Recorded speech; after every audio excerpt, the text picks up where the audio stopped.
গীতাই গৌরী সীতানাথ প্রেমানন্দে একবারে হরি হরি। গীতাই গৌরী সীতানাথ প্রেমানন্দে একবারে হরি হরি বল। গীতাই গৌরী সীতানাথ প্রেমানন্দে একবারে হরি হরি বল। সমবেত ভক্তবৃন্দের চরণে আমার কোটি কোটি দণ্ডবত প্রণিপাত। শ্রীমদ্ ভাগবতের 12টি স্কন্ধ আছে, তো তার মধ্যে একাদশ স্কন্ধটি অত্যন্ত গুরুত্বপূর্ণ। একাদশ স্কন্ধকে ভগবানের ললাট বলা হয়েছে। 12টা স্কন্ধ স্বয়ং ভগবান শ্রীহরির 12টা অঙ্গ। প্রথম এবং দ্বিতীয় স্কন্ধ ভগবানের 2 চরণ। তৃতীয় এবং চতুর্থ স্কন্ধ ভগবানের 2 উরু। পঞ্চম স্কন্ধ ভগবানের নাভি। ষষ্ঠ স্কন্ধ ভগবানের বক্ষ। সপ্তম এবং অষ্টম ভগবানের 2 বাহু। নবম ভগবানের কণ্ঠ। দশম ভগবানের মুখারবিন্দ। একাদশ ভগবানের ললাট। দ্বাদশ ভগবানের মস্তক। তাহলে ভাগবতের 12টা স্কন্ধ ভগবানের 12টা অঙ্গ। শ্রীমদ্ ভাগবত যা ভগবানও তাই। মহাপ্রভু রাধা ভাবে ভাবিত হয়ে যখন কৃষ্ণ বিরহ যন্ত্রণা ভোগ করতেন, তখন শ্রীমদ্ ভাগবতকে আলিঙ্গন করে পরম প্রীতি লাভ করতেন। পুরীতে নরেন্দ্র সরোবরের তীরে গদাধর পাঠ করতেন, আর মহাপ্রভু নয়ন জলে ভাসতেন সেই ভাগবত শুনতে শুনতে, নয়ন জলে ভাসতেন। একাদশ স্কন্ধে কি থাকে? ভগবানের ললাট, তো ললাটে কি থাকে? ললাটে থাকে বিধিলিপি, ভাগ্যলিপি থাকে ললাটে। জীবের ভাগ্যে কি আছে সেটা আছে এই একাদশ স্কন্ধে। জীব যদি ভগবানের ভজন করে তাহলে কোথায় যাবে, আর যদি ভগবানের ভজন না করে তাহলে কোথায় যাবে? মানব জীবনটা কি জন্যে? কৃষ্ণ ভজনের জন্য। তো যদি কৃষ্ণ ভজন না করি, বিষয়ের ভজনা করি, তাহলে তার গতিটা কোথায় হবে? বিষয়ান ধ্যায়তশ্চিত্তং বিষয়েষু অনুসজ্জতি। বিষয়ে ধ্যান করলে মনটা বিষয়ে আসক্ত হবে, মৃত্যুকালেও সেই বিষয়ের চিন্তাই হবে, পরবর্তীকালে আবার বিষয় ভোগ করবার জন্য আসতে হবে। এমনি করে যাওয়া আর আসা সার হবে। একবার করে মাতৃগর্ভে আসা আর একবার করে শ্মশানে গিয়ে মৃত্যুকে বরণ করা। এমনি করে জীবের নিত্য গতায়াত চলছে, যতদিন কর্ম ফলটা ধ্বংস না হচ্ছে। কি করে সেই কর্মফল ধ্বংস করা যায় তারই কথা ভগবান উদ্ধবকে বলছে। গীতায় আমরা দেখেছি ভগবান অর্জুনকে উপদেশ দান করছেন। ভগবানের শেষ উপদেশ এই শ্রীমদ্ ভাগবতের একাদশ স্কন্ধে। অর্জুন যেমন ভগবানের একান্ত কাছের সখা, অতি ঘনিষ্ঠ, গীতায় ভগবান অর্জুনকে বললেন, দেখো অর্জুন, তুমি আমার অত্যন্ত প্রিয়তম, তাই তোমাকে সব যে গোপনীয় প্রিয়তম বার্তাটি তোমাকে দান করছি। গীতার উপসংহারে কি বলছেন? মনমনা ভব মদ্ভক্ত মজ্জাজি মাং নমস্কু। অর্জুন, মনমনা ভব, মনটা আমাকে দিয়ে দাও। মনমনা মানে মত মানে আমার, তোমার মনটা আমাকে দিয়ে দাও, আর তুমি মনমনা হয়ে যাও। অর্জুন বলছে, গোবিন্দ মন তো বড় চঞ্চল, চঞ্চলং হি মন কৃষ্ণ প্রমাথি বলভদ্র। গোবিন্দ মন তো বড় চঞ্চল, এক জায়গায় স্থির হয়ে থাকে না, এত বেগবান মন। পাঠ শুনছেন এই মুহূর্তে, দেখবেন মন কোথায় চলে গেছে, নিজের বাড়িতে, বন্য কোথাও চলে গেছে। মনের এত গতি, সেই চঞ্চল। বিশেষ করে আমি তো রজগুণী ক্ষত্রিয়, রজগুণী মন বড় চঞ্চল হয়। দেখবেন 3 গুণের মধ্যে রজগুণ, রজ রাগাত্মকং বৃদ্ধি। রজগুণ মনটাকে রাঙিয়ে দেয়। কিভাবে রাঙিয়ে দেয়? বিষয়ের রঙে রাঙিয়ে দেয়। অর্থ উপার্জন করবো, বাড়ি করবো, ঘর করবো, স্ত্রী আনবো, পুত্র আনবো, কত প্রকার মায়া এই রং ধরিয়ে দেয় মনে। তাই রজ রাগাত্মকং বৃদ্ধি। আমি তো রজগুণী ক্ষত্রিয়, কি করে চঞ্চল মনটাকে তোমাকে দান করব? জ্ঞানী যোগীরা কোটি কোটি বৎসর ধরে মনকে নিয়ন্ত্রণ করে, তাও তারা ব্যর্থ হয়ে যান তোমার চরণে মনটাকে নিযুক্ত করতে। আর আমি তো একজন সাধারণ ক্ষত্রিয়, আমার জ্ঞানও নাই, যোগও নাই, আমি কেমন করে চঞ্চল মনকে কেন্দ্রীভূত করে তোমার চরণে অর্পণ করতে পারবো? কাজী গোবিন্দ ঠিক বন্ধুর মতো কথা হলো না। বেশ, তাহলে মদ ভক্ত, তুমি আমার ভক্ত হয়ে যাও। কি করতে হয় ভক্ত হলে? তাহলে 9টা ভক্তির অঙ্গ আছে, যাজন করতে হবে তোমাকে। 9টা ভক্তির অঙ্গ কি না? শ্রবণং কীর্তনং বিষ্ণু, শরণং পাদ সেবনং, অর্চনং বন্দনং দাস্যং, সক্ষম আত্মনিবেদন। এই 9টা ভক্তি অঙ্গ গোবিন্দের চরণে অর্পণ করে যাজন করতে হবে। ভক্তেরা এই শুনতে শুনতেই, গোবিন্দ কৃষ্ণ কথা শুনতে শুনতেই কৃষ্ণের প্রীতি এসে যায়। শুনিলেই হয় বড় অদ্ভুত। আর কোনো ভজন সাধন করতে হয় না। যদি বসে বসে কৃষ্ণ কথা শোনেন, নিত্যং ভাগবত সেবয়া। সুত গোস্বামী নৈমিষারণ্যে 60,000 ঋষির সবাই বলছেন, প্রতিদিন যদি বসে বসে ভাগবতের সেবা করো। ভাগবতের সেবা মানে ভাগবত অধ্যয়ন করা অথবা ভাগবতের কথা কানে শোনা, এটাই ভাগবতের সেবা। ভাগবতের সেবা বললে 2টো ভাগবত বোঝায়। এক ভাগবত ভক্তি রস শাস্ত্র, আর এক ভাগবত ভক্তি রস পাত্র। ভক্তি রস যে হৃদয়ে থাকে তাকে বলে ভাগবত, অর্থাৎ ভক্ত। আর যে শাস্ত্রে থাকে তাকে বলে ভাগবত। এই 2টো ভাগবতের সেবা, অর্থাৎ ভক্তের সেবা এবং ভগবানের সেবা। নিত্যং ভাগবত সেবায়া। ভক্তি ভগতি নৈষ্ঠিকী বললেন, ভগবানের নৈষ্ঠিকী ভক্তি লাভ হয়ে যায়, সমস্ত অভদ্র দূর হয়ে যায়, সমস্ত মনোমল দূর হয়ে যায়, এবং নৈষ্ঠিকী গোবিন্দ চরণে নৈষ্ঠিকী ভক্তি লাভ হয়ে যায়। তা তুমি সেই ভক্ত হও, প্রতিদিন বসে বসে হরিকথা শোনো, কীর্তন করো। বললেন, আমার তো কাজ, আমার নাম গুড়াকেশ। গুড়াক মানে নিদ্রা। আমি নিদ্রাকে জয় করেছি ধনুর্বিদ্যা শেখবার জন্যে। রাত্রিবেলা জেগে জেগে আমি কেমন করে বাণ নিক্ষেপ করতে হয় শিখি। আমি কেমন করে বসে বসে হরিকথা শুনবো প্রভু? আমার শ্রবণ কীর্তন হবে না?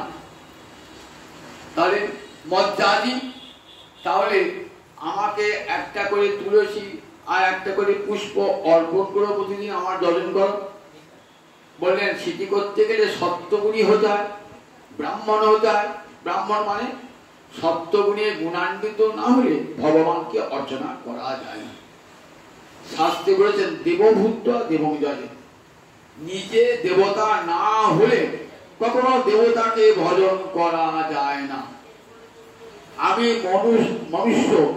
মানুষ কি করে দেবতা হব?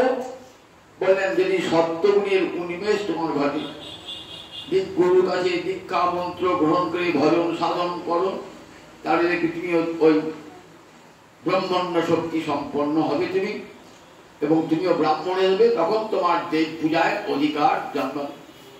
বলে আমি তো ক্ষত্রিয়, আমি কেমন করে রজগুণী মানুষ, আমি কেমন করে ব্রাহ্মণ পারবো না প্রভু, তোমার যাজন করতে পারবো, পারবে না। শেষকালে বিধান দিলেন, মাকে নমস্কুরু, আমাকে একটা প্রণাম করতে পারবে তো? সকাল সন্ধ্যায় একটা প্রণাম করতে পারবে তো? হে কৃষ্ণ করুণা সিন্ধু দীনবন্ধু জগৎপতে গোপেশ গোপিকা কান্ত রাধা কান্ত নমস্তে। ওম নমো ব্রহ্মণ্য দেবায় গো ব্রাহ্মণ হিতায় জগদ্ধিতায় শ্রীকৃষ্ণায় গোবিন্দায় নমো নমঃ। দিনান্তে একটা যদি প্রণাম আমাকে করো, তাহলে কোথায়? বলে আমার কাছে চলে আসবে। মামেব এশ্বসী, আমাকেই পাবে ভগবান, অন্য কোন দেবতাকে নয়, কোন দেবলোকে নয়, চন্দ্রলোকে নয়, সূর্যলোকে নয়। মাম এব এশ্বসী, আমাকেই প্রাপ্ত হবে, আমার কাছেই চলে যাবে। এই ধাতু অর্থ গমন করা। কার কাছে গমন করবে সে ভক্ত? একটা যদি গোবিন্দকে প্রণাম করে, একটা নমস্কার, একটা প্রণামের কত দাম দেখুন। এই প্রণামটা কি করে হয় বলেন? প্রণামের আবার তিনটে ভাগ আছে। বাচিক প্রণাম, মানসিক প্রণাম, দৈহিক প্রণাম। দৈহিক প্রণাম পঞ্চাঙ্গ প্রণাম, অষ্টাঙ্গ প্রণাম, দণ্ডবত প্রণাম, এগুলো হলো দৈহিক। যদি দেহের জন্য কেউ না পারে এগুলো করতে, অষ্টাঙ্গ দণ্ডবত করতে পারছে না, পঞ্চাঙ্গ করতে পারছে না, মাথা নামিয়ে প্রণাম করতে পারছে না, তাহলে কি করবেন?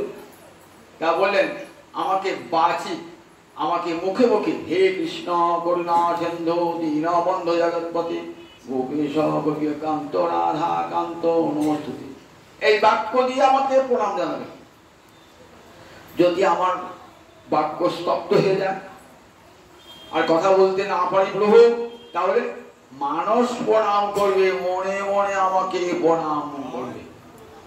তিনটে প্রণাম, একটা দৈহিক প্রণাম, একটা বাচিক প্রণাম, আর একটা মানসিক প্রণাম। তিন রকমের প্রণাম আছে। দেহ দিয়ে পারছেন না, অসমর্থ হয়ে গেছেন, অষ্টাঙ্গ পঞ্চাঙ্গ প্রণামই করতে পারছেন না, তখন যদি বাক শক্তি থাকে বাক্য দিয়ে করবেন। বাক্য স্তব্ধ হয়ে গেছে, বাক্য দিয়েও প্রণাম করার বা কথা বলবার ক্ষমতা নেই, তখন কি করেন? তখন মনে মনে প্রণাম জানাবেন। এই একটা নমস্কারের ফল কি? মাম এব এশ্বসী, আমাকেই। এই এব, এই যে অব্যয়টা দিলেন না, একটা তাৎপর্য, গীতার প্রতিটি কথার তাৎপর্য। আমাকেই পাবে, গোবিন্দকেই পাবে, এই শ্যাম সুন্দরকেই পাবে, রাধামাধবকেই পাবে। মাম এব এশ্বসী সত্যন্তে প্রতিজানে, আমি প্রতিজ্ঞা করে সত্য কথাটা তোমাকে বলছি, ভেবো না তোমাকে একটা স্তোক বাক্য বলছি। সত্যন্তে প্রতিজানে, প্রতিজ্ঞা করে, প্রতিজানে প্রতিপূর্বক জ্ঞাত প্রতিজ্ঞা করা, প্রতিশ্রুতি ভগবানের। প্রতিশ্রুতি যদি ভঙ্গ করে, কথা যদি খেলাপ হয়, তাকে মানুষই বিশ্বাস করে না। বাংনিষ্ঠ মানুষকে সবাই সম্মান করে, ভগবান তো করবেনই, ভাগ্নিষ্ঠ ভগবান কথা রক্ষা করবেন তো। তাই সত্য আমি প্রতিজ্ঞা করে বলছি, প্রিয় সীমে, তুমি যে আমার একান্ত প্রিয়, তাই গোপন কথাটি বললাম। একবারে গীতার উপসংহারে ভগবান বলছেন অর্জুনকে। ঠিক তেমনি করে উদ্ধব বলেছেন শ্রীমদ্ ভাগবতের একাদশ স্কন্ধে কত কথা বলেছেন। উদ্ধব ভগবানের অর্জুনের মতন প্রিয় ভক্ত। 5 বছর বয়স যখন, তখন থেকে কৃষ্ণ ধ্যান করতে করতে আত্মবিস্মৃত হয়ে যেতেন। মা ডাকতেন উদ্ধব উদ্ধব উদ্ধব, সাড়া পেতেন না। কৃষ্ণমূর্তি নির্মাণ করে কি করতেন? সেইখানে কৃষ্ণ ভাবনায়, কৃষ্ণ চিন্তায় মগ্ন হয়ে যেতেন। মায়ের ডাকে সারা পর্যন্ত দিতে পারতেন না। সেই উদ্ধব গোবিন্দের একান্ত প্রিয় সখা। সুখদেব বলছেন, কেমন যার উদ্ধব? বৃষ্টিনাং প্রবর মন্ত্রী কৃষ্ণস্য দ্বৈত সখা, শিষ্য বৃহস্পতি সাক্ষাৎ উদ্ধব বুদ্ধি সপ্তম। বৃষ্টিনাং, বৃষ্টি বংশ মানে যদু বংশ। যদু বংশের প্রধানমন্ত্রী উগ্রসেন যখনই কোনো কাজ করতেন, কোনো সিদ্ধান্ত গ্রহণ করতেন, তখনই উদ্ধবের মন্ত্রণা পরামর্শ গ্রহণ করতেন। তাই বৃষ্টিনাং প্রবর মন্ত্রী কৃষ্ণস্য দ্বৈত সখা। কৃষ্ণের সখা বললেই হতো, কিন্তু দ্বৈত, যার পরে গোবিন্দের দয়া আছে এমন সখা, দ্বৈত সখা। গোবিন্দের সব মায়া মমতা ভালোবাসা যার উপর আছে, তাই কৃষ্ণস্য দ্বৈত সখা। শিষ্য বৃহস্পতি সাক্ষাৎ, সাক্ষাৎ বৃহস্পতির শিষ্য। বৃহস্পতিকে দেবতাদের গুরু, দেবতাদেরকে বেদ পাঠ করান।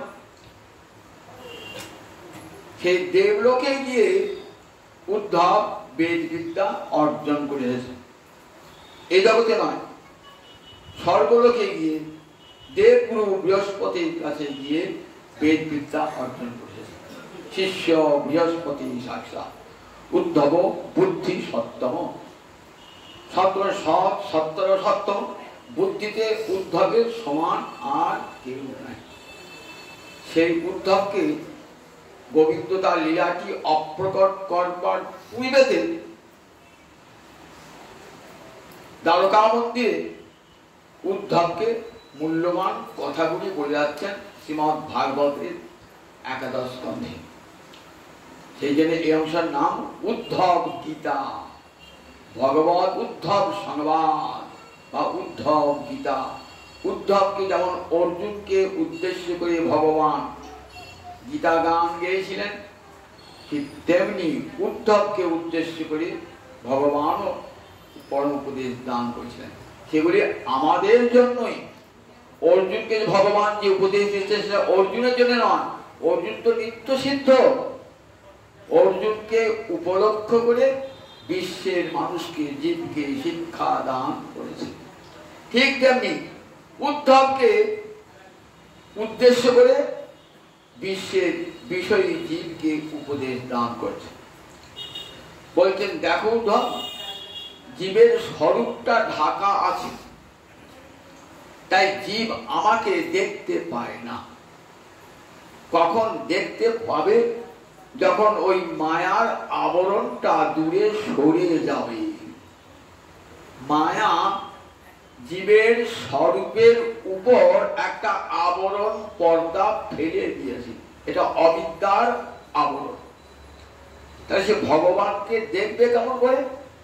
আপনার চোখ যদি ঢাকা থাকে, তাহলে জগতে কোনো জিনিস দৃশ্যমান হবে? তা বলেন, দেখো কি করেছেন না, অবিদ্যা, মায়ার একটা বৃত্তি অবিদ্যা। অবিদ্যা জীবের স্বরূপের উপর একটা মায়ার আবরণ, পর্দা ফেলে দিয়েছে।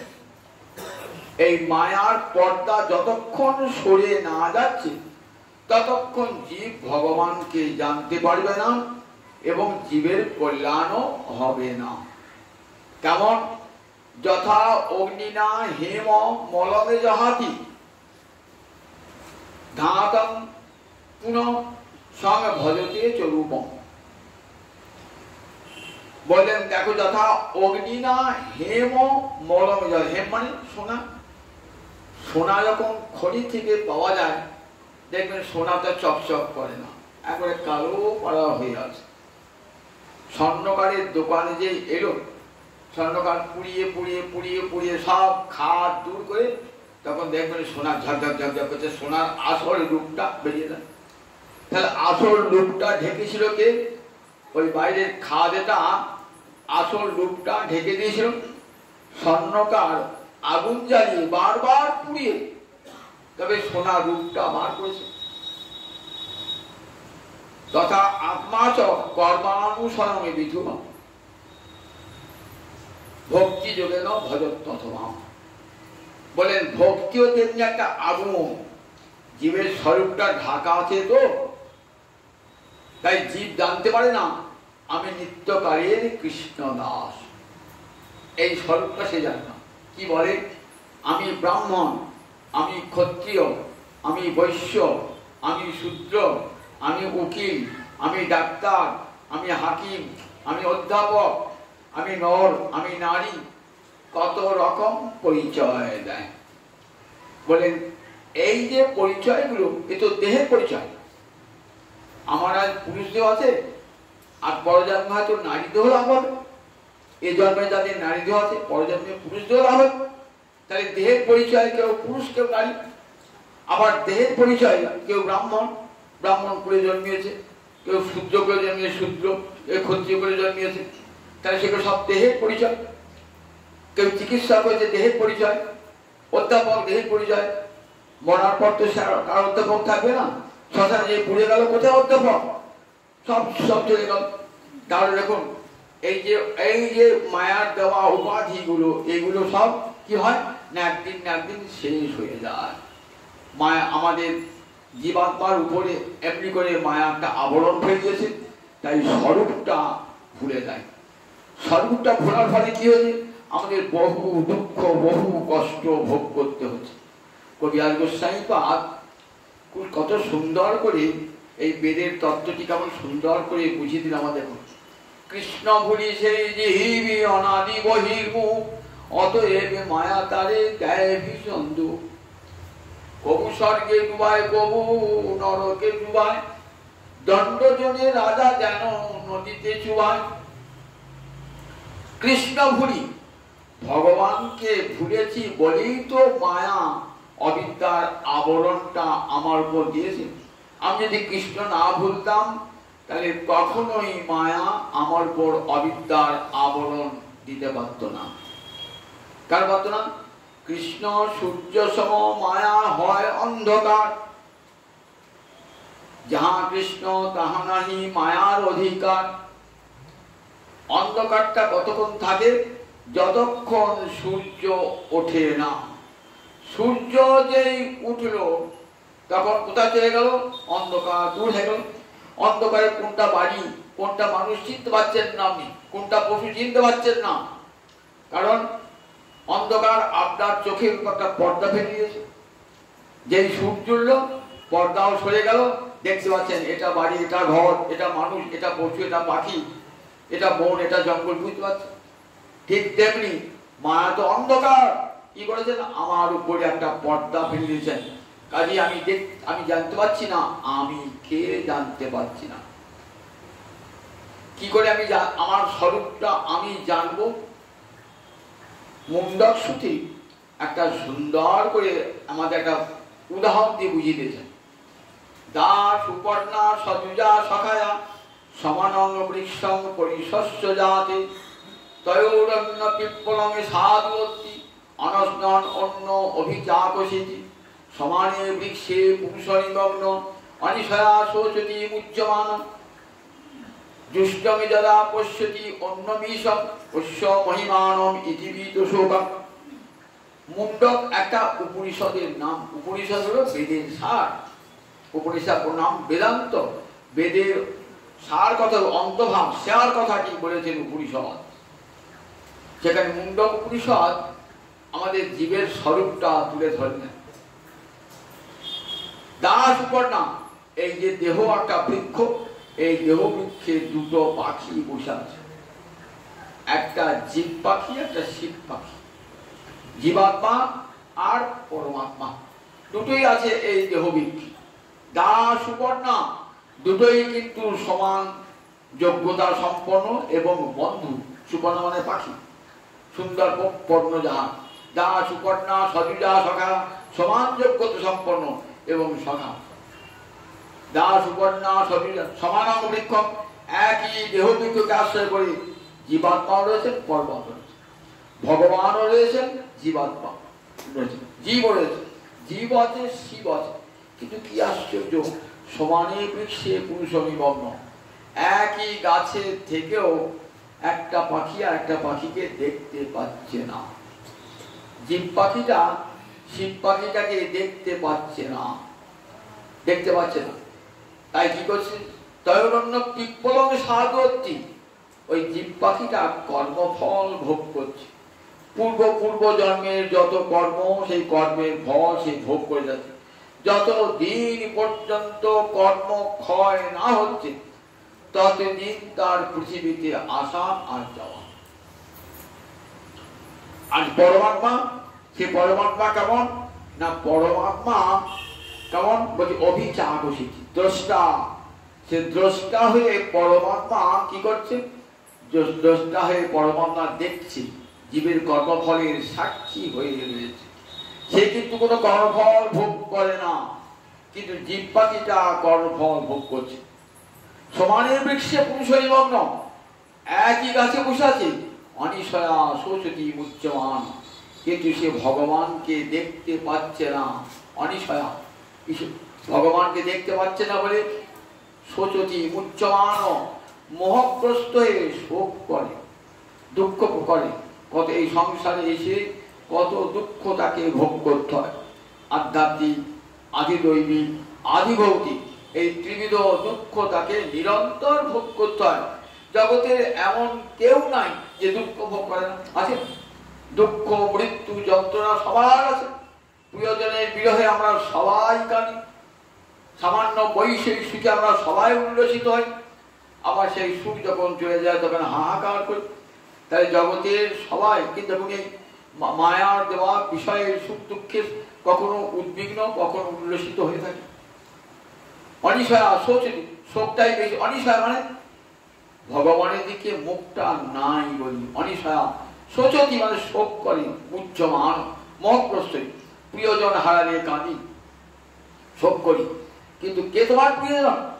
যাকে প্রিয় তাকে প্রিয় বলে জানি না।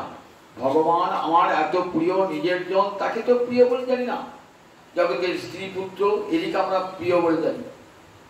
বিদ্যাপতি আর কি পদে কেমন সুন্দর বললেন দেখুন, তো হে জনমী কোন, তো হে বিশ্বরিয়ন, তা হে সমর্পিনু, অবমজু হব কোন কাজে, তা তর সৈকত বাড়ি বিন্দু সম, সুতমিত রমণী সমাজে। স্ত্রী পুত্রের সঙ্গে বিষয় ভোগ করে আমরা কেমন সুখটা পাই, আর সেই সুখটা কতক্ষণ থাকে? বলছে তা তল সৈকত। সৈকত মানে সৈকত বেলাভূমি, নদীর যে অংশে বালুকা থাকে তাকে কি বলে? বেলাভূমি বা সৈকত। গ্রীষ্মের দিনে কিছুক্ষণ বাদে মেঘ উড়েছে, এক ফোঁটা বৃষ্টি পড়লো, সঙ্গে সঙ্গে শুকিয়ে গেল।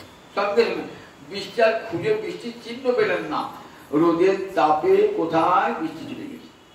বলে এই সংসারের সুখটাও ঠিক তেমনি। স্ত্রী পুত্র সংসার নিয়ে সংসার করছেন তো, অর্থবিত্ত, বলে সুখটা কেমন? ওই তা তল সৈকত বাড়ি বিন্দু সম। তপ্ত বালুকা রাশির উপরে বাড়ি বিন্দু যেমন পড়ার সঙ্গে সঙ্গে শুকিয়ে যায়, এই জগতের সুখটাও তেমনি। এই চলে গেল, সুখ তাড়াতাড়ি চলে যায়। দেখেন সুখের রাত্রি তাড়াতাড়ি চলে যায়, আর দুঃখের দিনগুলো কাটতেই চায় না। দুঃখের দিনগুলো তা তল সৈকত বাড়ি বিন্দু সম, সুতমিত রমণী সমাজ, তো হে বিশ্বরী মন, তা হে সমাজ, অবমজু হব কোনো কাজ। যখন মায়ের পেটে ছিলাম তখন প্রতিজ্ঞা করেছিলাম, প্রভু আমি ভূমিষ্ঠলী তোমাকে ভজনা করব। যেই ভূমিষ্ঠ হলাম তখনই মায়ের অধিকারে পড়ে গেলাম, তোমাকে ভুলে গেলাম প্রভু। বিষয় চিন্তায় মগ্ন হয়ে থাকলাম, আদো জনমহাম নিদে গোয়াই, জরা শিশু কত দিন গেলা, নিধুমণি রমণী রসরঙ্গে মাতলু, তো হে ভজব কোন বেলা। এমন দীর্ঘ জীবন লাভ করলাম, দীর্ঘ জীবন একই করলাম, বিষয় ভোগ করলাম, ভালো মন্দ খেলাম, বাড়ি ঘর করলাম, স্ত্রী পুত্রের সঙ্গে স্ফূর্তি করলাম, আনন্দ করলাম। অর্ধেকটা জীবনে কেটে গেল কিসের? রাত্রিকে নিদ্রায় কেটে গেল। বাকি অর্ধেকটা কেটে গেল কিসের? বাকি অর্ধেকটা গেল জরায়, শৈশবে কেটে গেল। থাকলো যৌবন, সেই যৌবনটা কি করেছি নিধুবনে রমণী রসরঙ্গে মাতুল। তখন এই সংসার রূপ নিধুবনে রমণী রসরঙ্গে আনন্দে ফুর্তিতে কাটিয়েছে। বুড়ো হয়েছে যখন, তখন তার কেউ দেখবার নাই, তখন কেমন অবস্থা কি হয়েছে দেখুন। যা বলে বৃত্ত পার্জন শক্ত তা বন্নিজ পরিবার রক্ত পশ্চাৎ জর্জর দেহে বাত্তাং পৃচ্ছতি গোবিনগে। কি কঠিন কথা দেখুন, আমরা সব শুনিয়ে গেল কিন্তু উপলব্ধি করি না। যতক্ষণ পয়সা থাকবে, যতক্ষণ শরীরে শক্তি সামর্থ্য থাকবে, আপনার ছেলে বউ সব ভালোবাসবে, স্ত্রী পুত্র সব ভালোবাসবে, আত্মীয় স্বজন ভালোবাসবে। যখন বৃদ্ধ হয়ে গেছেন, চাকরি থেকে অবসর প্রাপ্ত হয়েছেন, আর টাকা পয়সা কমে গেছে, তখন দেখবেন রোগ জর্জর হয়ে বিছানায় পড়েছেন। বিছানায় অর্ধেকটা যদি ওষুধের শিশে, অর্ধেকটা মলমূত্র, তখন আর ঘরে এসে কেউ খোঁজ খবর কি পর্যন্ত নেবে না। বলে ঘরটা কি দুর্গন্ধ হয়ে গেছে গো, লোকটা আপদটা কবে যাবে। তাহলে দেখুন, একদিন যাদিকে নিয়ে সংসার করছেন, যাদিকে ভালোবেসে, আর তারা চায় আপনি কতক্ষণে সংসার থেকে বিদায় নেবেন। তাহলে ভালোবাসাটা যে ভুল জায়গায়, এটা স্পষ্ট বলতে আছে, আমার ভালোবাসাটা ভুল জায়গায় হয়েছে। যদি এই ভালোবাসাটা গোবিন্দকে দিতাম, গোবিন্দ কোনোদিন ভুলতেন না। শেষের দিনে সেজনি দিনে কে তোরা আপন হবে, কেউ আপন হবে একমাত্র গোবিন্দ ছাড়া।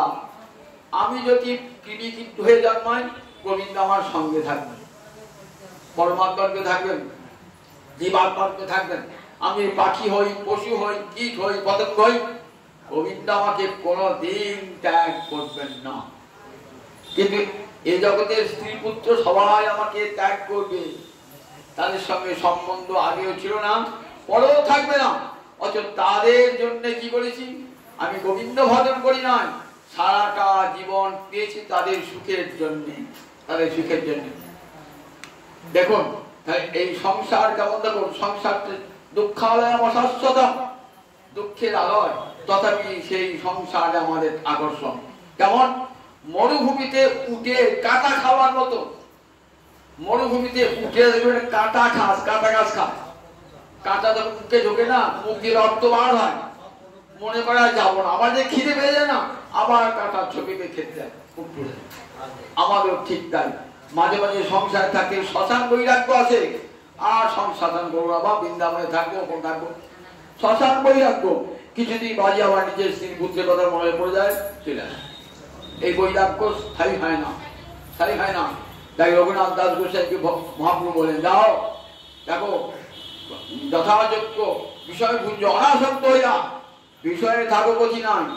জানি বিষয় তোমাকে না থাকে, সংসারে থাকো ক্ষতি নাই, সংসার যেন তোমাকে না থাকে। মনে করি সংসার আমার নয়, এই স্ত্রী পুত্র কেউ আমার নয়, আগেও ছিল না, পরেও থাকবে না। কিন্তু গোবিন্দ আমার আগে ছিলেন, এখন আছেন, পরেও থাকবেন আমার সঙ্গে। সুতরাং তার সঙ্গে আমার সম্পর্ক জন্ম জন্মান্তরে। এই বোধটা আমাদের তো আসে না, বোধটা আসে না। যতক্ষণ দেহাভিনিবেশ থাকে, ইন্দ্রিয়ের প্রতি অভিনিবেশ থাকে, ততক্ষণ পর্যন্ত ভগবত স্মৃতি অন্তরে জাগ্রত হয় না। তারপরে এখন আমার নিজের সবটা ভুলে আছি, স্বয়ং ভগবান উপদেশ দান করছেন উদ্ধবকে, বলেন দেখো কেন মায়ার পর্দা পড়ে আছে, তো তাই সত্যটাকে বুঝতে পারছি না, সত্যটা মিথ্যা, মিথ্যাটা সত্য, সংসারটা মিথ্যা, তাকে সত্য বলে মনে হচ্ছে। আর যে গোবিন্দ চরণ সত্য, নিতায় চরণ সত্য, তাহারও সে নিত্য, নিতাই পদ সদা করোনা। শাস্ত্র বড়টা উচ্চ করতে বলেন যে সত্য একটা নিতাই চরণ, সেই নিতাই চরণ পাবার আশা করো। নিতাই চরণ সত্য, তাহারও সেবক নিত্য, নিতাই পদ সদা করোনা। সব সময় সেই চরণে মনটা রেখে দাও। বলেন দেখো সংসারে সংসার করছো, সংসার জানবে এরা কেউ আমার আগেও ছিল না, এই পরেও থাকবে না। আমি তো কতবার জন্মেছি, ততবারই তো আমার বউ হয়েছে, ছেলে হয়েছে, পিতা হয়েছে, মাতা হয়েছে, তাদের কথা মনে রেখেছি, তাদের কথা মনে রেখেন। আবার এই স্ত্রী পুত্র রেখে চলে যাবো, আবার এদের কথা মনেও থাকবে না। সুতরাং দেখুন আবার যারা থাকবে তারাও আমার 2-4 দিন কাঁদবে, তা ভুলে যাবে। অথচ দেখুন গোবিন্দ কিন্তু কোনো কালেই আমাকে ভুলবেন না, সবসময় আমার সঙ্গে ছিলেন, আছেন, থাকবেন। কিন্তু এখন মায়া মোহে মুক্ত হয়ে আমরা কেমন জগতের সবাই ভাবে এ আমার আপনজন, এ আমার নিজজন। অর্জুনকে উপদেশ দেওয়ার পর ভগবান বললেন, অর্জুন তো মোহ গিয়েছে, কচিত অজ্ঞান সম্মোহ পুনস্তে ধনঞ্জয়। অজ্ঞান থেকে যে তোমার মোহ হয়েছিল, এ আমার আত্মীয়, নিজজন, ভাই, গুরুজন, এই মোহটা কেটেছে তো। গুরুর উপদেশে সব মোহ দূর হয়ে যায়, গুরু কৃপায় সব মোহ দূর হয়ে যায়। অর্জুন হাতটি জড়িয়ে বলছেন, নষ্ট মোহ স্মৃতির কথা। আমার মোহ ধ্বংস হয়ে গেছে, আমি স্মৃতি ফিরে পেয়েছি, আমি যে তোমারই চরণে নিত্যকালের দাস, এই বোধ আমার এসেছে। তাই সমানে বিশ্বে পুরুষ নিবন্ধন অনিশয়া শৌচতি মুচ্যমান। অনিশয়া ঈশ্বরভাবের অভাব, অর্থাৎ ভগবানকে না জানার জন্য কত দুঃখ, কত কষ্ট। ভগবানকে জানলে আর সমস্ত দুঃখ কষ্টের অবসান কখন হয়? যখন গৌর গোবিন্দকে জানতে পারি তখনই হয়। কি করে জানবো? দুষ্কমে যারা পশ্যতি অন্য মিশন। সাধু গুরু বৈষ্ণবের সেবা না করলে কখনো জীব ভগবানকে জানতে পারে না, চিরকাল মায়ার দ্বারা আবৃত হয়ে থাকবে তার অন্তর। যেই গুরুদেবের ব্রহ্মাণ্ড ভমিতে ভমিতে কোন ভাগ্যবান জীব গুরু কৃষ্ণ প্রসাদে পায় ভক্তিরতাবি। আগে গুরুর প্রসাদ, তারপরে কৃষ্ণের প্রসাদ। দেখো গুরু কৃষ্ণ প্রসাদে পায়, আগে কৃষ্ণের অনুগ্রহ নয়, আগে গুরুর অনুগ্রহ। এই গুরু যেই কৃপা করেন না, তখন অন্তর্যামী পরমাত্মাও কৃপা করেন, তার পূর্বে করেন না। অনেক হয়তো বলবেন, আচ্ছা ভগবান তো গুরু রূপে রয়েছেন, অন্তর্যামী রূপে, তাকে গুরু বলা হয়, আবার বাইরে কানে মন্ত্র নেওয়ার কি প্রয়োজন আছে? বলে যদি বাইরে মন্ত্র নেওয়ার প্রয়োজন না থাকতো তাহলে জগতের কোন সাধু মহাত্মা দীক্ষা গ্রহণ করতেন না, শাস্ত্র সে কথা বলতেন না। একটা গল্প শোনায়, একটা গোয়ালার বাড়িতে গরু আছে, গরুটা 8 দিন ধরে দুধ দেয়নি, রোজ 5 কেজি দুধ দেয়, তা 8 দিন দুধ দেয়নি। তা গোবৈদ্যের কাছে গিয়েছে, বলে ডাক্তারবাবু আমার গরুটা দুধ দিচ্ছে না 8 দিন ধরে। ডাক্তারবাবু বলে এক কাজ কর, আমি এই ওষুধ শিকড়টা দিচ্ছি, কি করবি, 1 পোয়া মাখনের সঙ্গে এই শিকড়টা বেটে খাইয়ে দিবি গরুটাকে। গোয়ালা নিয়ে এলো শিকড়টা, তিনি ভাবছেন মাখন আমার কি দরকার, মাখন তো গরুটার পেটেই রয়েছে, 8 দিন দুধ দেয় নাই, তাহলে 5-8 40 কেজি দুধ পেটে রয়েছে, ওটাই তো মাখন হয়ে গেছে। তাহলে আর আলাদা করে মাখন দেবা কি বলছে, জল দিয়ে বেটে খাই দিয়েছে। একদিন দুদিন দেখলো দুধ বার হলো, ডাক্তারবাবু ওষুধটা দিলেন বটে, কিন্তু কাজ হলো না তো, গরুটা তো দুধ দিয়েছিলাম, মাখনের সঙ্গে মিশিয়ে খাইছি। তবে ডাক্তার মাখনটা কেন দেবো, মাখন তোর পেটেই রয়েছে, 40 কেজি দুধ মানে অনেক মাখন, সেটা মাখনটা দিই না। বলে ওই মূর্খ, বাইরে মাখনটা না দিলে ভিতরে মাখনটা বেরিয়ে আসবে না। তা অন্তর্যামী রূপে রয়েছেন, কেমন 10টা সাক্ষী রূপে রয়েছেন। ওই অন্তর্যামী নিষ্ক্রিয়, দেখবেন নিষ্ক্রিয় সাক্ষী, কোনো কাজ করে না। কখন করবে? তিনি যখন ভগবান গুরু রূপে যখন এসে কানে মন্ত্র দেবেন, তখন দেখবেন পরমাত্মা সক্রিয় হয়ে গেছে, সক্রিয় হয়ে গেছে, তারপর হবে না। তাই কানে মন্ত্রটি নেওয়ার প্রয়োজন এই কারণে, যেই গুরুদেব কানে মন্ত্র দিলেন, অন্তরে পরমাত্মা অন্তর্যামী সঙ্গে সঙ্গে জেগে উঠলেন। বলেন তাই দেখো, দুষ্কমে যারা পশ্যতি অন্য বিষম। সাধু গুরু সঙ্গ লাভ হলে কি হয়? জীবের মুখটা ঘুরে যায়। একটা কই মাছ সে জল থেকে উঠে ডাঙায় যাচ্ছে, একটা সাধুর সঙ্গে রাস্তায় দেখা, সাধু বলছে মাছটাকে, ওহে মৎস্য তুমি কোথায় যাচ্ছ? তারপর আমি বাঁচবার জন্য যাচ্ছি, জলে ছিলাম, সেখান থেকে উঠে যাচ্ছি। সাধু তো হো হো করে লুটি বললেন, তুই বাঁচবার জন্য যাচ্ছ না মরবার জন্য যাচ্ছ? বলে কেন? যত ডাঙার দিকে যাবে তোমার মৃত্যুর সন্নিকট হবে, যত ডাঙার দিকে যাবে মৃত্যু সন্নিকট। আর তুই বলছে বাঁচার জন্য যাচ্ছি, বাঁচবে কোথায়? ডাঙা দিয়ে গেলে তোমার মৃত্যু। তাই সাধু বাবা বাঁচবো কি করে? এই দেখো আমি মুখটা ঘুরিয়ে দিলাম, তুমি যে জল থেকে উঠেছো না, এই যে আবার ঠিক সেই জলে পড়বে, দেখবে আমি তুমি বেঁচে গেছো।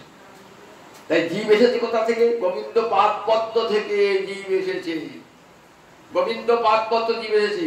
আবার তারই করুণা দ্বারা জীব বেঁচে আছে, আবার অন্তিম কালে তার কাছেই যাবে, ভগবানের কাছে যাবে। যতক্ষণ ভগবানের কাছে না আগে ওই কই মাছের মতো উল্টো দিকে হাঁটছে, কোনদিকে? বিষয়ের দিকে, টাকা পয়সার দিকে নজর, অর্থবিত্ত দিকে নজর, ঘর বাড়ির দিকে নজর। গোবিন্দকে সাধু এসে হো করবে, ও সুখ হয় ভাবছি, কোথায় সুখ হবে? দেখছিস তো একটা ভূমিকম্পেরই 7 তলা বাড়ি আর মাটির তলায় চলে যাবে। কোথায় তোর ব্যাংকের টাকা, কোথায় কি, সব শেষ এক মুহূর্তে। একটা কঠিন রোগ, এটা তো টাকা জমিয়েছিস তো, লাখ লাখ টাকা জমিয়েছি, এমন কঠিন রোগ, ডাক্তার সব টাকাটা খেলিয়ে দিবে। তাহলে তুই ভাবছিস এখানে সুখ পাবি? দেখো যত এগিয়ে যাবি বিষয়ের দিকে, ততই যন্ত্রণায় ছটফট করে মৃত্যু তোর সন্নিকট হয়ে যাবে। তাহলে বাঁচবো কিসে? গুরুদেব বলবেন দেখো বাঁচার একটাই পথ, রাধা মাধবের চরণ বিষ্ণু পরমে পদে। বিষ্ণু বললেন মধ্য উৎস, শ্রুতি মাতা বেদ মাতা বললেন দেখো মধুবতে সুখ যদি পেতে চাও, সুখটা কোথায়? ওই রাধা মাধবের চরণে সব সুখ রয়েছে, মনটা দিয়ে দাও, দুঃখ কোথায় পালিয়ে যাবে, আর দুঃখ থাকবে না, সব দুঃখ ধ্বংস হয়ে যাবে যদি মনটা গোবিন্দ চরণে দেয়। দুষ্টমে যারা পশ্যতি। তাই সাধুগুরুর সঙ্গটা কত বড় প্রয়োজন দেখুন। সাধু সঙ্গ সর্বশাস্ত্রে কয়, যার এক মাত্র সর্বসিদ্ধি হয়। যতক্ষণ করে সাধু সঙ্গ না হচ্ছে, ততক্ষণ গুরু সঙ্গ না হচ্ছে, ততক্ষণ পর্যন্ত জীবের মন ওই তমসাবৃত হয়ে থাকে, ভগবানের দিকে যায় না। দেবর্ষি নারদ একদিন একটা বনের মধ্য দিয়ে যাচ্ছে, দেখছেন একটা ব্যাগ, সে রক্তচক্ষু একটা তীর্থম দাঁড়িয়ে আছে, অনেক কটা হরিণকে মেরে ফেলেছে, কতগুলো হরিণ তীরবিদ্ধ হয়ে ছটফট ছটফট করছে। নারদ ধীরে ধীরে এগিয়ে যাচ্ছে সেই ব্যাগটার কাছে, আর ব্যাগটা তো লেগে একেবারে আর রক্তচক্ষু। এই ঠাকুর, এই তোমার জন্য আমার শিকারগুলো সব পালালো, সব সেগুলো পালালো। বলছে আমি দেখো তোমাকে একটা প্রশ্ন জিজ্ঞাসা করতে হবে। কি প্রশ্ন জিজ্ঞাসা? এই যে হরিণগুলোকে মারছো তো, একবার মেরে দিলে কি হয়? একবার মেরে দিলে কি হয়? বান বিঁধে রেখেছো আর ছটফট ছটফট করছে, আগে মেরে দাও। ওইটি তো আমার আনন্দ। মানবিদ্ধ হরিণী ছটফট ছটফট করছে পশু, আর আমার মনে খুব আনন্দ হচ্ছে। জানো যতগুলো পশুকে তুমি হত্যা করছো, মানবিদ্ধ করছো, জানো ওই পশুগুলো সব তোমাকে এমনি করে মানবিদ্ধ করবে।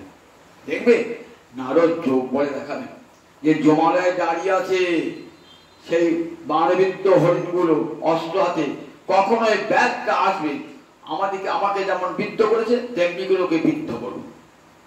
ভয় খেয়ে গিয়েছে। ও ঠাকুর তাহলে উপায় কি? বলেন উপায় একটা আছে, সমস্ত পাপ থেকে তোর মুক্তি পাবি। ওই তীর ধনুকটা ফেলে দে নদীর জলে। তাহলে খাবো কি? ওটা তোমার বৃত্তি। বলছে খাওয়ার ব্যবস্থা আমি করবো, তুই আগে তীর ধনুকটা ফেলে দে। তীর ধনুকটা ফেলে দিল, আর স্নান করে আয়, আমি তোকে কানে মন্ত্র দিই। কানে মন্ত্র দিলেন, বলেন দেখ এই নদীর তীরে এই তুলসী বৃক্ষ রোপণ করে দিলাম, এই তুলসী তলে বসে হরে কৃষ্ণ কৃষ্ণ কৃষ্ণ হরে হরে, হরে রাম রাম রাম হরে, 24 ঘন্টা জপ করবো। খাবার পাবো কোথায়? বলিস তো সে ভাবনা আমার। তোকে যথাসময়ে আহার আদি সুপুষ্ট হয়ে যাবে যদি গোবিন্দ চরণে মনটা রেখে চেঞ্জ করে। গুরু বাক্য শুনে সেই ব্যাগ ওই গুরুদেব চলে গেলেন, আর সেই নদীর তীরে ওই তুলসী পিণ্ডের সম্মুখে বসে এবার রাত্র হরিনাম করেন। করতে করতে দেখছেন আহার চিন্তা করতে হচ্ছে না, ব্যাট বৈষ্ণব হয়েছে। এই শুনে কত লোক আসছেন, কত আহার্য দ্রব্য খাদ্য নিয়ে আসেন, আসি নিজে খেয়ে নিজের স্ত্রীকে খাইয়ে, পিতাকে খায়, পুত্র খায়ও উদ্বৃত্ত থেকে যাচ্ছে। এমনি করে দিন কাটছে। ব্যাধের মনটাও ফিরে গেছে, সাধু সঙ্গ পেয়েছেন তো মনটাও ফিরে গেছে, মনটা ভগবানের দিকে গিয়েছে। একদিন আবার আসছেন গুরুদেব, সঙ্গে আছে পর্বত মুনি। পর্বত মুনি বলছে, নারদ বলছেন চলো তোমাকে একটা ভক্ত দেখাবো, চলো। নিয়ে আসছেন, দেখছেন সেই কাছাকাছি নদীর কাছাকাছি এসেছেন তো এইবার দেখছেন আমার গুরুদেব আসছে। বলে গেছেন যখন গুরুদেব আসবে না, গুরুদেবকে এগিয়ে নিয়ে আসবি। আমার গুরুদেব চলে যাবে, গুরুদেবের পিছন পিছন যাবি, শিখিয়ে দিয়েছি গুরুদেব তো। ওই গুরুদেব আসছে, তখন যাচ্ছে ওই ব্যাগটা কেমন করে যাচ্ছে, যখন যাওয়ার সময় না কেমন করে আছে, আগে যেটা ধপ ধপ করে চলে যেত, কত কত পোকা মাকড় পড়ে যেত পায়ের চাপে। আজ আর কি করছেন, ওই পরনে যে উত্তরীয়টা আছে না, সেইটি দিয়ে ঝাঁট দিতে রাস্তা ঝাঁট দিয়ে যাচ্ছেন, যাতে আমার পায়ের চাপে একটাও পিঁপড়ে না মরে। যে এতদিনে আসি বন্য প্রাণীকে হত্যা করেছে, আজ দেখুন কেমন অবস্থা, আজ আমার পায়ের চাপে একটি পিঁপড়েও মারা না যায়।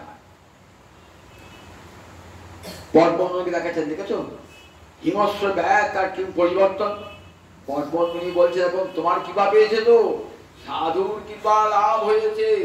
সাধুর কৃপা লাভ হলে জীবনে বড় পরিবর্তন ঘটে যায়। জীবনে সাধুর কৃপা যে কি, সাধুর কৃপাতে পরিবর্তন ঘটে গেছে। তাই দেখো আজকে কেমন আসছে গুরুদেবকে অভ্যর্থনা করতে, যাতে আমার পায়ের চাপে একটু পিঁপড়ে মরে না যায়। মনটা একবারে অহিংস। ভক্তি মহারানী যখন হৃদয়ে প্রবেশ করেন না, তখন কি হয়, তথা কর্মাশয়ং বিধু, বুদ্ধ বলছেন কর্মাশয়ং বিধু। তখন কি হয়, মনের সমস্ত কামনা বাসনা, কাম ক্রোধ লোভ মোহ মদ আশ্চর্য সব ধ্বংস হয়ে যায়, বিনষ্ট হয়ে যায়। কেমন যথা অগ্নি সুসমিদ্ধার্চি করতি এধাংশি হস্য সার। কাঠে আগুন লাগালে পরে বললেন এধাংশি সমস্ত কাঠ যেমন পুড়ে যায়, সুশোভিত করছি মানে আগুনের শিকা দাও দাও দাও দাও করে যাচ্ছি, কাঠ করে দেখবেন পুড়ে ছাই হয়ে গেছে। বলে ঠিক তেমনি একবার হৃদয়ে যদি ভক্তির আগুন গুরুদেব কানে মন্ত্র দিয়ে জ্বালিয়ে দেন না, তাহলে মনের মধ্যে যত ময়লা আছে না সব দূর হয়ে যায়, নিমেষের মধ্যে দূর হয়ে যায়। দেখবেন অনেকে দীক্ষা নেওয়ার পর আর বেশি করে মাতাল হয়, গাঁজা হয়। লোকে লোকটা মন্ত্র দিয়েছে মাতাল গাঁজার লোকটাকে বলে চিন্তা করো না, কৃষ্ণ মন্ত্র ব্যর্থ হয় না। ও মাতালে কানি পড়ুক আর গাঁজালে কানি পড়ুক, দুষ্ট রম্পরে কানি পড়ুক, ওটা ব্যর্থ হবে না। দেখো একদিন না একদিন দেখো গীতা বাক্যে যদি বিশ্বাস থাকে তাহলে দেখবে গীতা বাক্যে ভগবান কি বলেছেন, অপিচেত সুদুরাচার ভজতে মাম অনন্যভাব।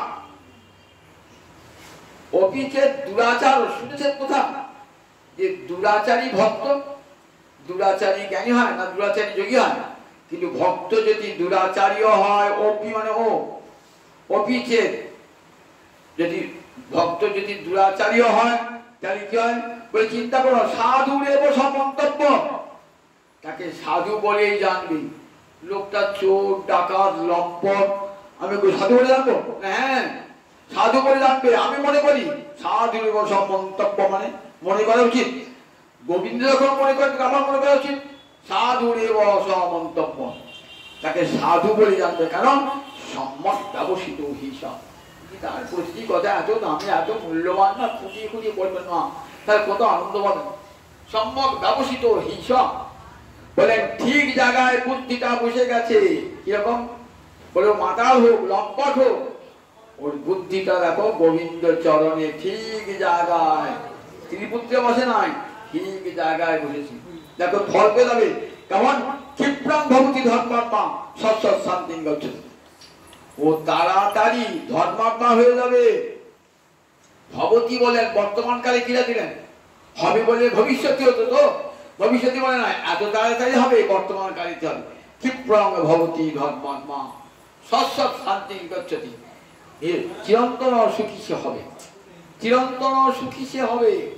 বলে দেখো সব পাপ তার ধুয়ে মুছাবে। গুরুদেব ভক্তির আগুন লাগিয়ে দিয়েছে, যত পাপ একসঙ্গে বেরিয়ে আসে। কর্মানুসারে বিধু উদ্ধব বলছেন ভগবান সব পাপ।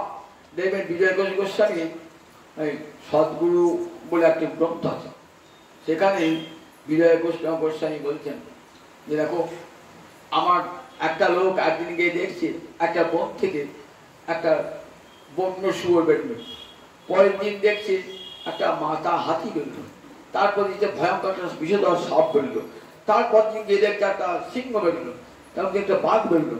লোকটা ভাবছে কত হিংস্র পশু আছে বনটা, একবার পুড়িয়ে দেখি, বনটাকে পুড়িয়ে দিয়ে হিংস্র পশুকে বেরিয়ে আসছে, ডিজেল ঢেলে আগুন ধরিয়ে দিয়েছে, বনটা দাও দাও করে জ্বলছে, আর যত বন্য হিংস্র প্রাণী সব বেরিয়ে আসে, বনটা থেকে সব হিংস্র প্রাণী মুক্ত হয়ে গেল বনটা। বলে ঠিক তেমনি আমাদের হৃদয় বনে কি আছে, অসংখ্য পাপ হাতি আছে, সিংহ আছে, বন্য শুয়োর আছে, মাথা হাতি আছে, এগুলো সব পাপ পাশা বেঁধে আছে, কাম ক্রোধ লোভ মোহ মদ আশ্চর্য। এক জন্মে নাকি কোটি কোটি জন্মের কর্মানুসয়, এক জন্মে নয় কোটি কোটি জন্মের কর্মানুসয় হৃদয় আছে, সেটা দূর করবে কারণ। বলে গুরুদেব কৃপা করে কি করছেন, যদি কানে মন্ত্র দিয়েছেন না ভক্তির আগুন জেগে দিয়েছেন হৃদয়ে। আর দেখবেন হৃদয় গুণ থেকে যত কামনা বাসনা সব মরে পুড়ে ছাকে বেরিয়ে চলে যাবে, আর কামনা বাসনা থাকবে না। তাই জুষ্টং যদা অন্নমিষং পশ্যতি বলে তখন কি হয়, অশ্ব মহিমান ইতিবিত সক, তখন কি হয় যখন অন্তরটা পরিষ্কার হয়ে যায় তখন কি করে জীব ভগবানকে দেখতে পায়, মুখটা ভগবানের দিকে ঘুরে যায়। সাধু গুরুর কৃপায় যে মুখটা বিষয়ের দিকে ছিল সেই মুখটা চলে গেল কোথায়, সেই মুখটা চলে গেল গোবিন্দের দিকে, মুখটা চলে গেল গোবিন্দকে। মুখ যাওয়ার পর কি হলো, তখন মনে হলো আহা এমন সারাটা জীবন আমি কি করছি, যদি আর একটু সময় পেতাম তাহলে ভজন করতে পারতাম। জীবনের শেষ প্রান্তে গুরুকরণ হলো, সাধু সঙ্গ হলো, আমি তো ভগবানকে ভজবার সময়ই পেলাম না। সাধুগুরু বলছে তুমি যেটুকু সময় পেয়েছো, মৃত্যুকাল যদি ক্ষণকাল গোবিন্দের চরণ চিন্তা করো তাতেই কাজ হবে। খট্টাঙ্গ রাজা অর্থ মুহূর্ত পরমাণু পেয়েছেন। খট্টাঙ্গ রাজা কোন বংশের রাজা, ইক্ষ্বাকু বংশের রাজা রামচন্দ্র যে বংশে জন্মেছে। দেবতাদের সঙ্গে অসুরদের যুদ্ধ, সেই যুদ্ধে খট্টাঙ্গ রাজা গেলেন দেবতাদের হয়ে, দেবতারা জয়ী হলো। দেবরাজ ইন্দ্র বলছে তুমি আর বাড়ি গিয়ে কি করবে, এইখানে থেকে দাও, তোমার স্ত্রী পুত্র ঘর বাড়ি কিছুই তার নাই এখানে। বল না না আমি স্ত্রী পুত্র ঘর বাড়ি থাকবো না, আমি ভারত ভূমিতে নেমে যাবো, ভারতের মাটিতে নেমে যাবো, আমাকে সেখানে পাঠিয়ে দাও। বেশি পরমায়ু তো নাই তোমার, অর্ধমুক্ত, ওই অর্ধমুক্ত পরমাণু থাকলে হবে। অর্ধমুক্ত পরমাণু পেয়ে এলেন ভারতবর্ষে মাটিতে, সেখানে অর্ধমুক্ত গোবিন্দ ভজন করা করে গোবিন্দ চরণ প্রাপ্তি হল। তা যা গিয়েছে গিয়েছে, যেটুকু সময় চলে গিয়েছে গিয়েছে, বাকি সময়টি যেতে দেবো না। বাকি সময়টা যখন জানতে পেরেছি সাধু গুরুর প্রসাদে এই জীবনটা গোবিন্দের সেবার জন্য, সুতরাং বাকি জীবনটা গোবিন্দ চরণ সেবা আকাঙ্ক্ষায় জীবনটা কাটিয়ে দেবো। সাধুকে হরিকথা শুনে কাটিয়ে দেবো, গোবিন্দ অন্তর অন্তরে গোবিন্দ সেবা করে, হরিকথা শুনে, হরিকথা কীর্তন করে, সাধু সঙ্গ করে এই জীবনটাকে ধন্য করবো। মানব জীবনটা তো গোবিন্দ সেবার জন্য। তাই দুষ্টমি যারা পশ্চিত অন্নমিষম অশ্ব মহিমানম ইতিবিদ সক, তখন কি হয় গোবিন্দ চরণে মনটা চলে যায় বিতশোক।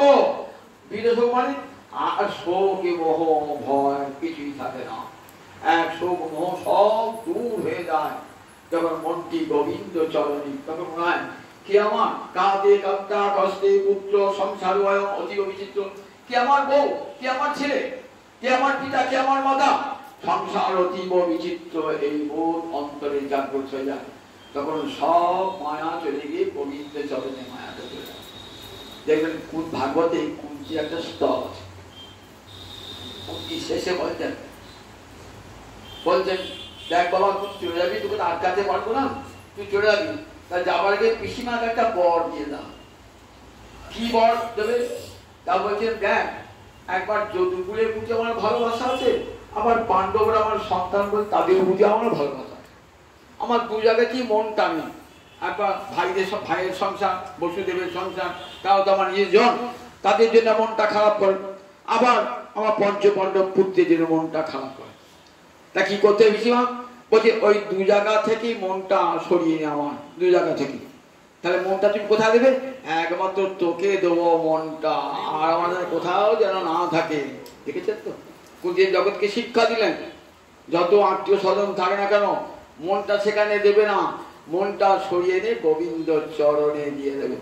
বলে আমার যেন এই আশীর্বাদ করে যা, আমার মন যেন যদুকুলের প্রতি আসক্ত না থাকে, পাণ্ডবকুলের প্রতি আসক্ত না থাকে, আমার মন যেন তোমার শ্রীচরণে নিবিষ্ট থাকে। তাই ভগবানের সাধুর কি পায়, গুরুর কি পায়, যখন মন গোবিন্দ চরণে চলে যায় বলে কর্মানুসঙ্গ বিধিও, তখন কি হয়? মদ ভক্ত ভক্তি যোগে ন ভজতি অথমা, আমার ভক্ত ভক্তি যোগের দ্বারা আমার ভজনা করে, আমার নাম সংকীর্তন, আমার কথা কীর্তন, সাধু সঙ্গ, তীর্থ ভ্রমণ এমনি করে সর্বদা আমাকে স্মরণে মননে রেখে দেয়। আমার মহাপ্রভু কলিজীবের জন্য কত সহজ সাধন দিয়ে গেলেন। তোমাকে তীর্থ যেতে হবে না, যা যোগ্য তপস্যা করতে হবে না, বেদ অধ্যয়ন করতে হবে না, ঘরে বসে কি করবে? হরে কৃষ্ণ কৃষ্ণ কৃষ্ণ হরে হরে, হরে রাম রাম রাম হরে হরে। ঘরে বসে খঞ্জনি বাজিয়ে দিবারাত্র হরিনাম করো, সকাল সন্ধ্যায় হরিনাম করো, সব পাপ পাখি উড়ে পালাবে। ঠাকুর রামকে বলছেন দেখো, সন্ধ্যাবেলায় যদি হাতে তালি দাঁড়ানো গাছতলায় বসে দেখবে গাছের বসে পাখিগুলো সব পালিয়ে গেল। দেহ বৃক্ষে কত পাপ পাখি বসে আছে, হাতে তালি দিয়ে হরে কৃষ্ণ কৃষ্ণ কৃষ্ণ হরে হরে, হরে রাম রাম রাম হরে হরে কীর্তন করো, সব পাপ পাখি উড়ে পালাবে। তাই কলিযুগের মানুষ ভয় নাই, কলিযুগের পরিত্রাতারূপে আমার গৌর হরি নিতাই চাঁদ এসেছেন, জগৎজীবের দ্বারে দ্বারে দিলেন কৃষ্ণ নাম। জীব কৃষ্ণ হরে কৃষ্ণ কৃষ্ণ কৃষ্ণ হরে হরে, হরে রাম রাম রাম হরে হরে। বলে এই কৃষ্ণ ভজনে সবার অধিকার, নারী পুরুষ ব্রাহ্মণ ক্ষত্রিয় বৈশ্য শূদ্র অধম পতিত পামর সবার এই হরি ভজনের অধিকার। সবাই গোবিন্দের সন্তান, সবাই প্রাণ ভরে হরিনাম করো। হরিনাম হরিনামই একমাত্র সত্য বস্তু। এই হরি বসে বসে হরিকথা শ্রবণ করো আর হরিনাম কীর্তন করো। কলিকালে আর অন্য কোনো ধর্ম নাই, কলিকালে একটাই ধর্ম, ভাগবত ধর্ম। ভগবানের কথা কান পেতে বসে বসে শোনা আর হরে কৃষ্ণের মহামন্ত্র, যা মুক্তির মন্ত্র, সংসার সাগর অনায়াসে পার হয়ে যাবে, গোবিন্দের চরণে চলে যাবে। জয় নিতাই জয় নিতাই জয়।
রাধে।